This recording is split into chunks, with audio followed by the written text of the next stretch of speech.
fermati? Ne ho fermati due donne anziane sugli 80 anni, le ho fermate dall'altra parte della strada. Hanno rischiato l'investimento queste due anziane che stavano passando sulle strisce di questo incrocio perché il semaforo non segnava più il rosso. Siamo a Santa Maria del Rovere, il quartiere più popoloso di Treviso, con i suoi 15.000 abitanti, e questo è l'incrocio principale, all'ombra del campanile con tutte le attività commerciali attorno. Semafori fondamentali sia per i veicoli che per le biciclette e soprattutto per i pedoni, che però in una delle 4 strisce pedonali non funzionano da oltre 4 mesi. È spento, lo si vede che è spento. Da quanto tempo è che mancano le lampadine? Come minimo 4 mesi. E lei, insomma, dice... Sono andato a protestare presso l'assessore come non avessi parlato. Ecco, invece adesso si è acceso, è diventato verde. Verde, solo il verde, per cui il giallo e il rosso non esistono.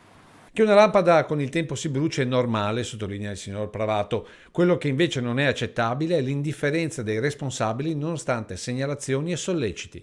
Ah sì, non vorrei dire che prendano posizione per fare queste piccole cose. Cioè sono piccole cose, per cambiare 2 lampadine non è un costo di... è anche il tempo perso, non è tempo perso insomma. No, anche perché si salvano delle vite. Si possono salvare anche delle vite, perché dopo hanno la tendenza di chiudere la stalla quando le bestie sono andate via dalla stalla. E vuoi chiuderla quando che ormai non serve più a niente, no? 4 mesi. 4 mesi. E non dico altro perché sennò me incazzo ancora di più.